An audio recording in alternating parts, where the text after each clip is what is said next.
bakit napakarami ng flight, kung bakit napakarami ng mga pasahero na dito dumadaan sa atin sa Clark Airport. Ang panauhin po natin ang Pangulo ng Clark International Airport Corporation, si Ginoong Alexander Alex Cauguiran. Magandang umaga, sir. Maya pa abak po, kasama Albert, magandang umaga paring Pengin. Magandang umaga po sa mga kasama ko nagtatrabaho sa Clark International Airport at mga kasapi, mga opisyalis ng partido, Abe na Pambangan. By the way, bago siya naging Pangulo ng Clark International Airport Corporation, Albert, nagsisilbi siya sa Lungsod Angeles. Oo. In almost all capacity. Organizer, implementer, what have you. Nandyan po siya. But you know, may mga pagkakataon sa buhay na kinakailangan medyo i-let go mo muna yung 100% sa Lungsod Angeles. Kasi mga putang Albert, bago na yung barangay parang Alex Angeles. Ano ba? Riverstone. Riverstone? Yes. Sapang Bato? Mismo. Medyo makuha tayo ang bagya kay Apple Diap. Pero itong Lapi Mataran. Alam niyo po kung nasa inyo sa Pambaton, hindi ho ba? Kung kayo napunta na sa Clark, yan ho ang kapitbahay ng Clark. Pinakamalapit po yan. At the same time, nung siya po ay ma-appoint in different capacities, that's why when he was appointed as president of SIAC, that was no longer stranger to him. That was no longer new. Inuulit-ulit ko lang, nakausap ko uli si kasama Max Angel noong August 28.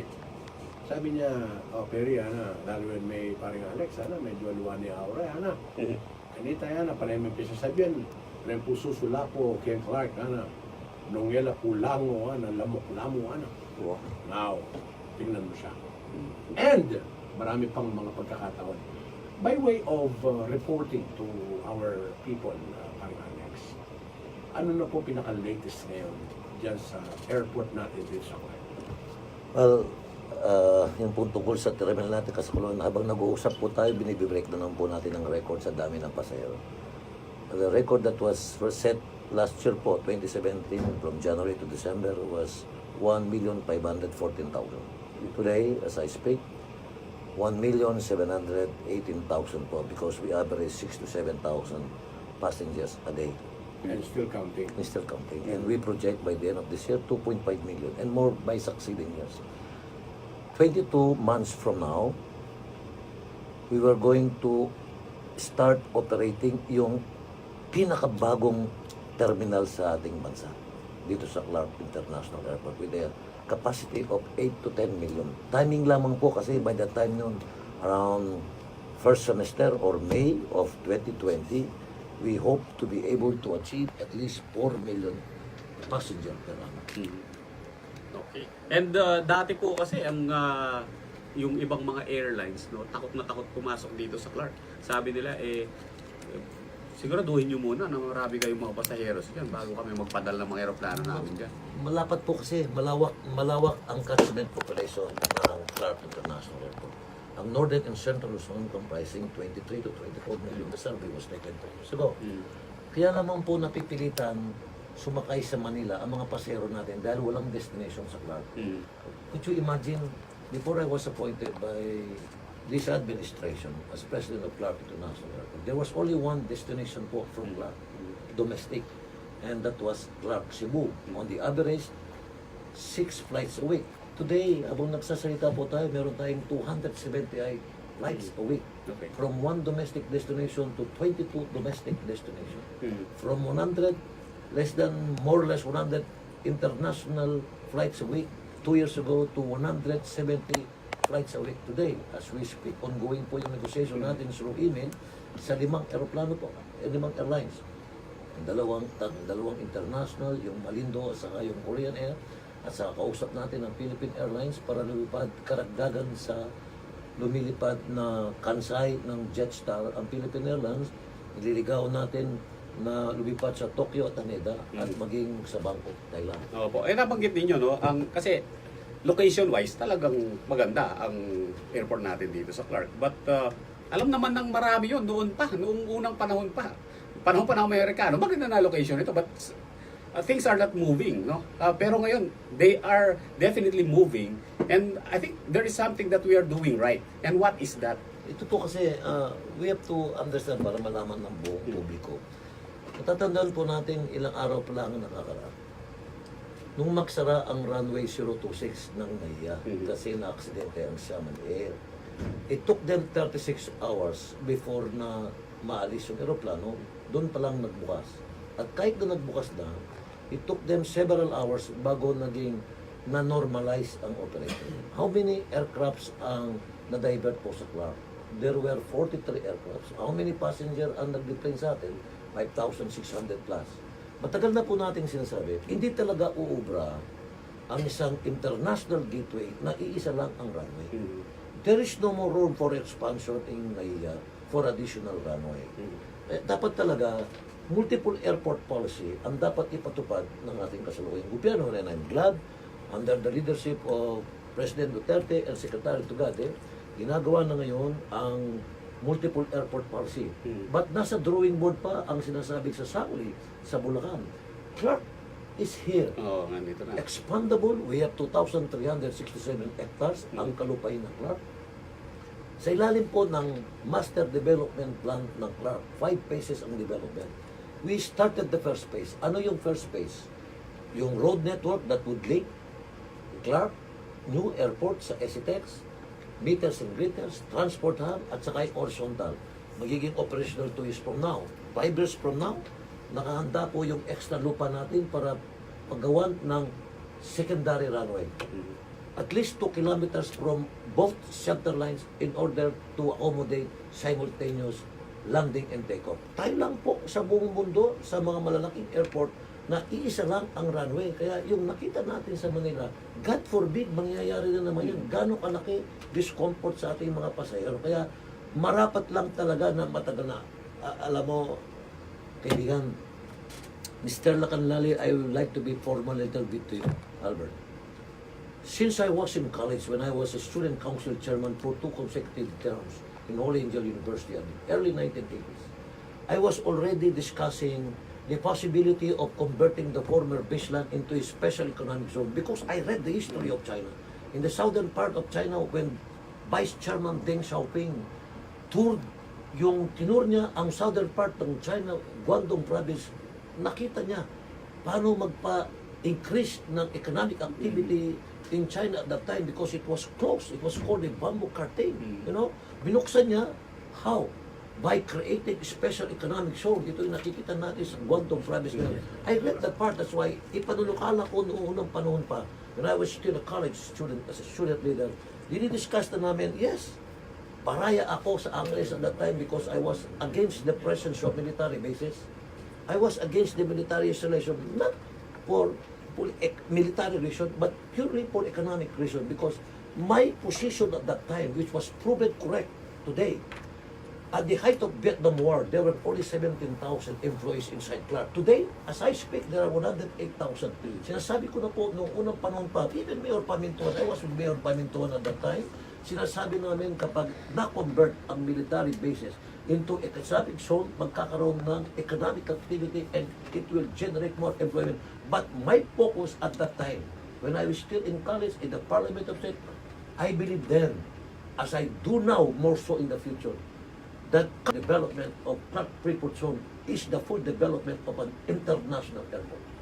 Alam mo, Mr. Cauguiran, kung meron isang bagay na pwedeng ipagmalaki sa'yo, kasi hindi mo pwede sabihin ito kasi lalaki ilong mo, yung consistency.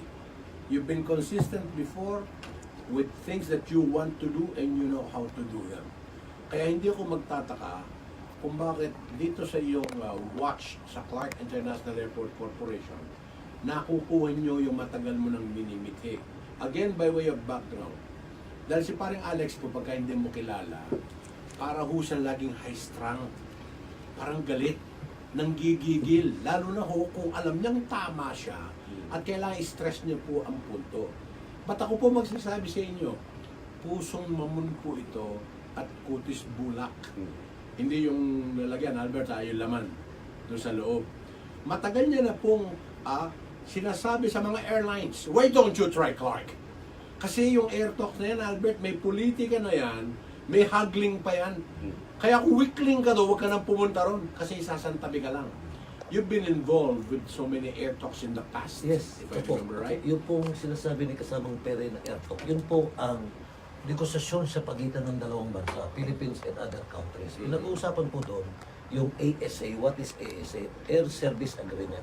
Tratado po yon na kapag nagpirmahan kayo, ang mga eroplano ng inyong bansa ay pwedeng lumipad sa ating bansa. Pero pipili sila kung anong airport ang paglalandingan nila. Doon po kami nagkakaroon ng matinding debate ng Philippine panel. Sagat palagi ko pong iginigiit, as God is my witness, lagi ko pong sinasabi sa kanila, kahit na wala pang malaking terminal sa Clark, dapat sa ako ilagay natin sa mapa ng treaty ang Clark. At napapayag ko naman po sila, kaya mula noon po, nagkaroon na ng entitlement ang Clark ng minimum of 49 flights a week. That means to say, 7 flights a day, magkabila, that is 14 flights a week. I mean, a day. Kaya di po mauubos ito mga entitlement natin kahit 20 years pa. Yun po yung pinagpaguran natin. Napasilip po yan kasamang Max Sangil doon sa nakapag-attend po siya sa air talk na pinag-usapan po natin. Buti na lang, bata-bata pa kayo ni Max doon, no? Imagine mo, layo ng binyahin nila. Pagdating doon sa bansa, iba ang time zone, upo ka agad, tapos doon na. Doon na, palakasan na ng boses doon. Pagkatapos talagang ipipilit at ipipilit. Kasi sasabihin ng mawa ng isang bansa, Albert, ay hindi, kasi gusto namin sa Manila. But you know the Tama po. potential of Clark. Tama po. And you know it's gonna happen. Tama as po. it is happening now. Tama po. Kasi po yung position ko noon, sabi po ng mga kasama ko noon, wala pa naman kayong malaking terminal. Bakit pa kailangan pating ipasok? Ang sinasabi ko po sa kanila, bakit ba ang airtalk ba araw-araw? Di ba ang airtalk minsan 10 taon, 15 years bago magkaroon ng pag-uusap ng dalawang bansa? Kung natayo na namin ang terminal namin, magkakaroon ng airtalk, kailan pa mag-init? Paano makakalipad? Yun po ang posisyon ko noon. Sa kakakulit ko po sa Philippine panel bago kami harap sa counterpart namin, nagkasundo po kami na from then on dahil sinabi ko, ito ang kagustuhan ng ating Pangulong Gloria Macapagal Arroyo, kung ayaw nyo, sasabihin ko sa kanya, pumayag na po sila. Dahil gusto ng Pangulong Gloria Macapagal Arroyo na ma-expand ang plan because nakapangalan sa kanya bilang Diosdado Macapagal sa tatay niya, pero yun naman po ang narara at napatunayan naman po natin. Alam mo kasamang Perry, ang isang malaking kontribusyon, bakit po natin napapayag ang mga airlines na lumipat sa atin sapagkat binigyan natin ng insentibo. Binawasan natin ng mga binabayaran. At pangalawa po, ito hindi na ganong naintindihan ng karamihan sa atin. Ang design capacity po ng 4 na terminal sa Manila, 1, 2, 3, 4, is 32 million. Ask me, gano'ng karami po ang lumipad last year? 42.4. Over capacity po sa, lumapas po sila ng 10 million. Ang ibig pong sabihin yan, matraffic doon sa loob ng terminal. At matraffic din po sa area kung napapasin niyo po ninyo pag lumilipad kayo, minsan ino-hold kayo sa itaas. O minsan kaya nasa airport kayo ng Cebu o Davao, tatawagan kayo, delayed. Bakit po? Ang capacity po ng runway natin sa Manila, ang aircraft movement po, dapat 40 flights movement lang, aircraft movement, either landing po or take off. Ang ibig po sabihin, Per hour. sa isang oras divided by 40, ang labas niyan 1 minute and 20 seconds. Yan po ang pinakasake. Hindi po pwedeng, kasi po baka Mas maiksi doon, maiksi di ba? kasi magbubungguan. Ano po? So ngayon, kahit na ang projection po ng traffic every year is minimum is 10%. Ano ang 10% ng 4.42 million? Is 4 million additional every year. Saan mo ngayon dadalhin ang 4 million na additional traffic? Yun po ang nakapag-inganyo na ipaliwanag ko sa kanila. Dapat kako, buksan nyo yung Clark kasi yung 42 million na yan, ang projection namin 8 to 10 million nang gagaling sa Northern and Central Luzon. Alright. Bakit pa po sila pupunta ng Manila kung meron silang destination dito sa Clark? Nice kung i-wind up ninyo kasi hindi tayo masyadong maraming oras. I wish I could give you a lot.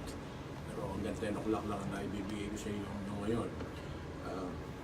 Meron pa po ba kayong mga nakatenggang mga project dyan po sa Clark International Airport? Yun po, yung pagmamonitor po natin sa napipinto sa kasalukuyang ginagawang international terminal. Yung buong malaking bagong terminal. Kailan po operational ito?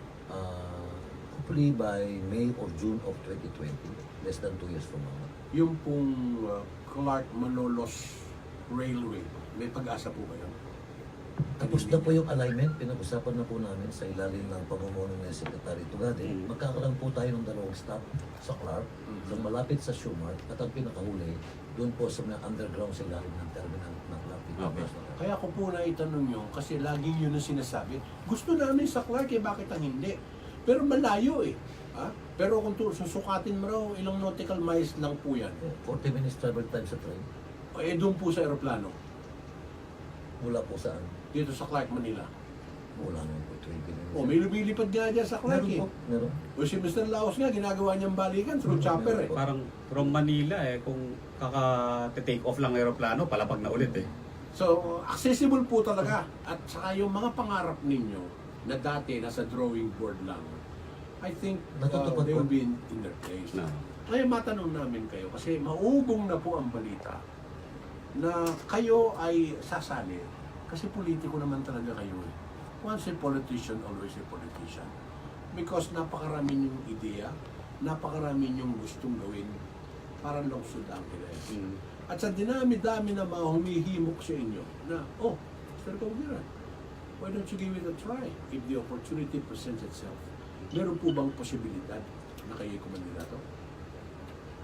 Opo, I openly declare sa mga friends ko, sa mga messages Supporters? account namin, supporters na habol po ako ng mayor.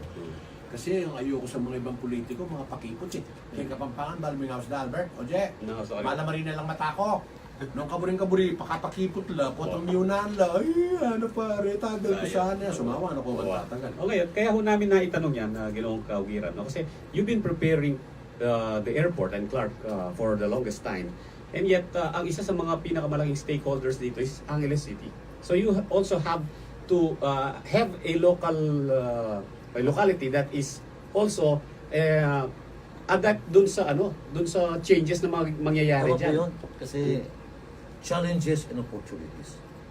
What are the opportunities? Nabanggit na po natin kanina ang prospect ng paglago, lalo pa ng economic development dito sa loob ng Clark. Less than 2 years from now, ang New Clark City will be fully operational. Ang ASEAN Games gagawin po sa New Clark City. All government center magkakaroon ng connection dyan. Tatayo ng mga locators, ng mga negosyo dyan. Kasabay ang CDC, Clark Development Corporation, and ang pagbukas ng Clark International Airport New Terminal. Ito po, magdadami ang turista sa atin. Means, every tourist means job sa atin.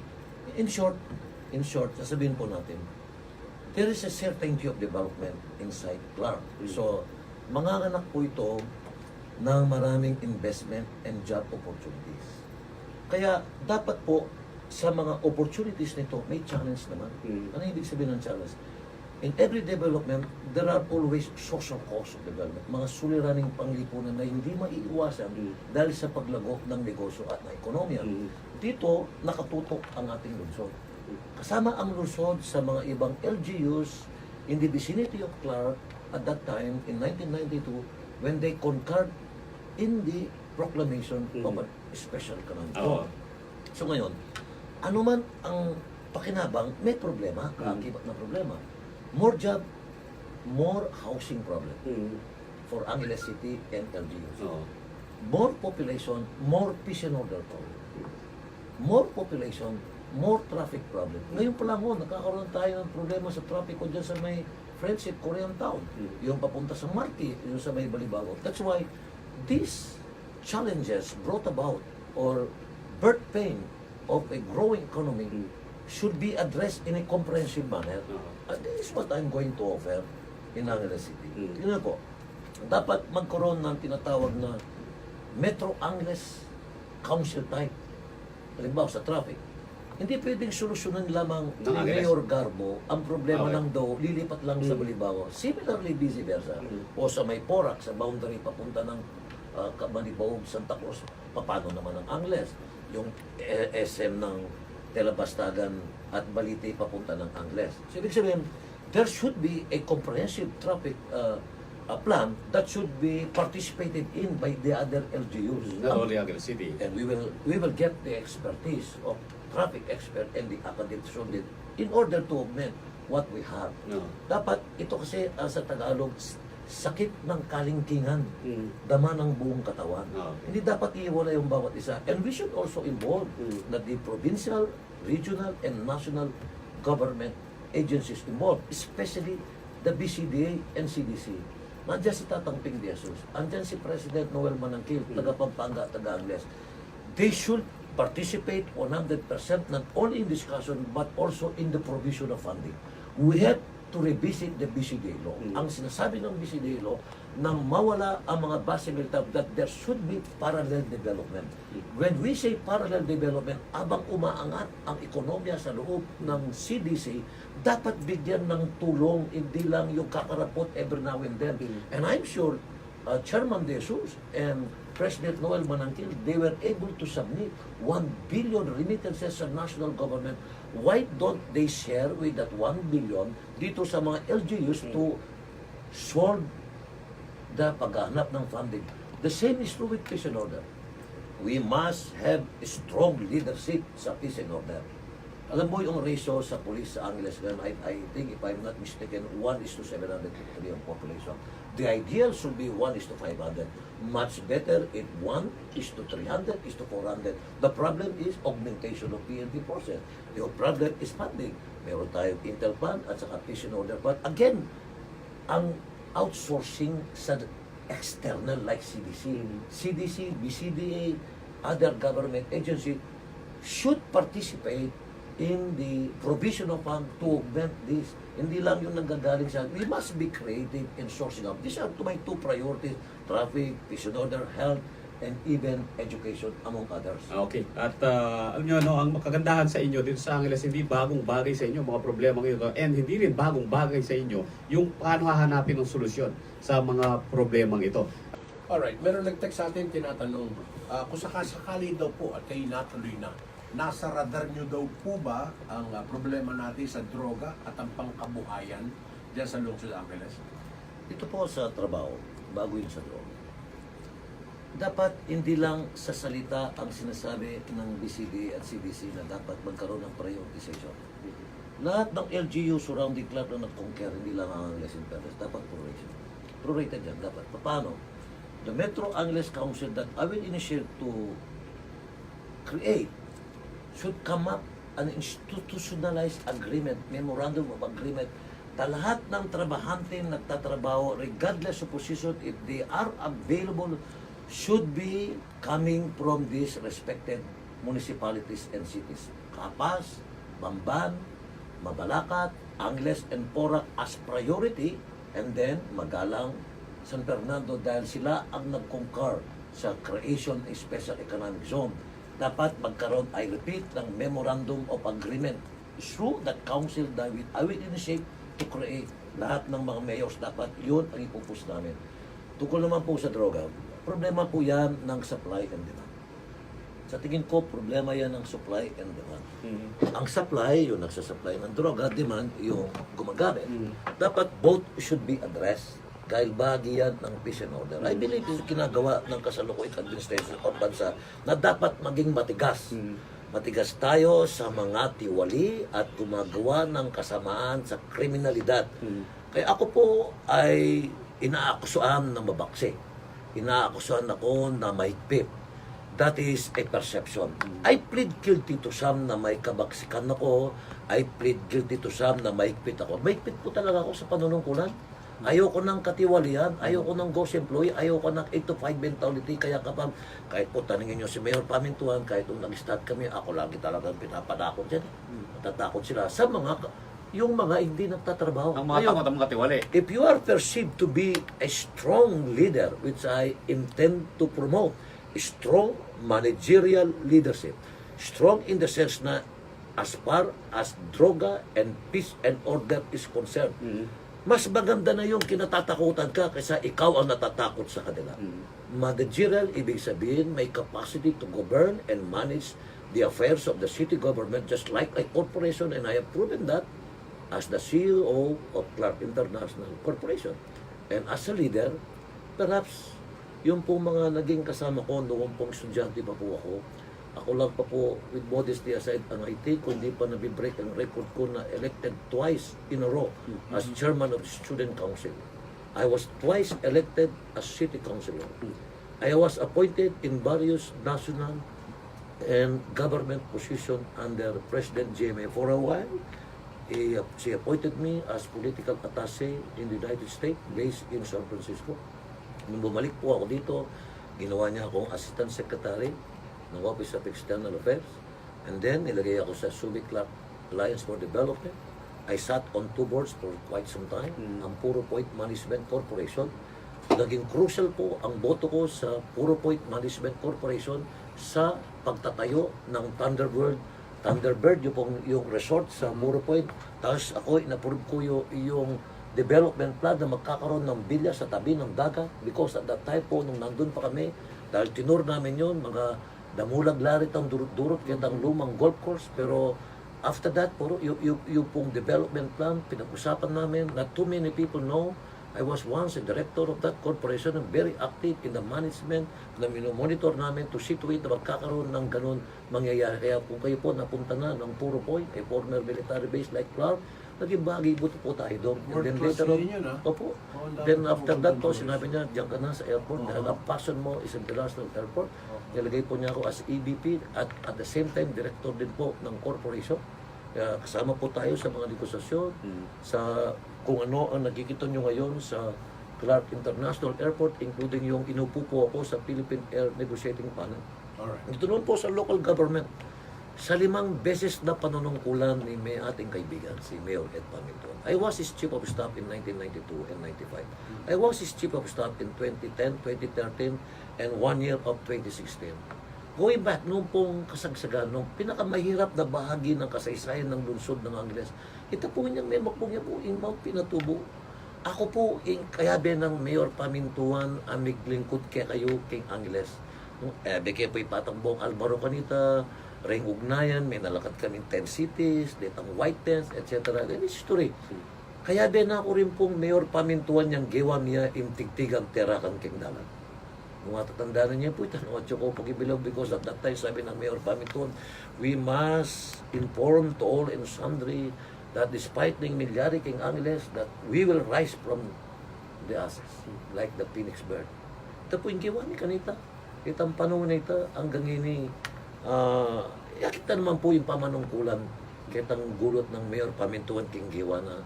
At ito po, imbalak ko, itagdos ko mo, itang mga santing na proyekto at programa, may institusyonal siya. Kaya bigay pong ginawa, kita programang From Womb to Tomb.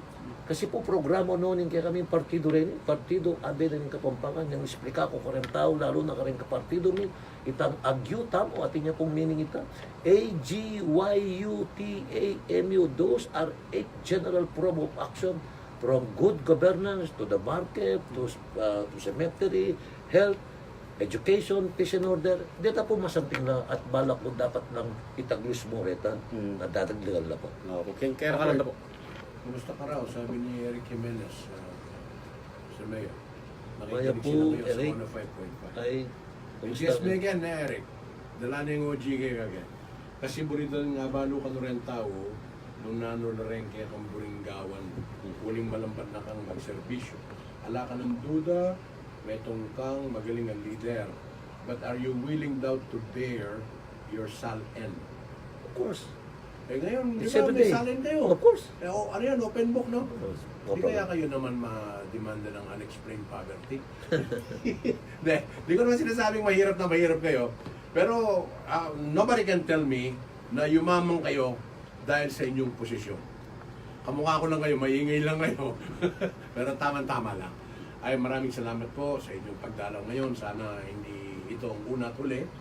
And we'll have more of you sa mga developments. Maraming salamat kasamang Albert. Maraming salamat pa rin Pingi. Maraming salamat po sa pagbibigay ng pagkakataon na mai-promote natin ang Clark International Airport Corporation. Tulad po nang nabanggit natin, by November, babalik ang China Eastern from Clark, Shanghai. Napipito na pong lilipad uli ang Philippine Airlines, this time sa Haneda at sa Narita sa Tokyo. We're still negotiating yung PAL sa Thailand. Tapos we're negotiating with Korean Airlines. Hopefully we will sign by before the end of this year. At saka yung Malindo Air. Ibig pong sabihin, paparami ng paparami. Maraming salamat po sa inyo mga tagapaginig. Maraming salamat po sa ating mga kasama sa Partido AB Kapampangan. Okay, bilang pangulo.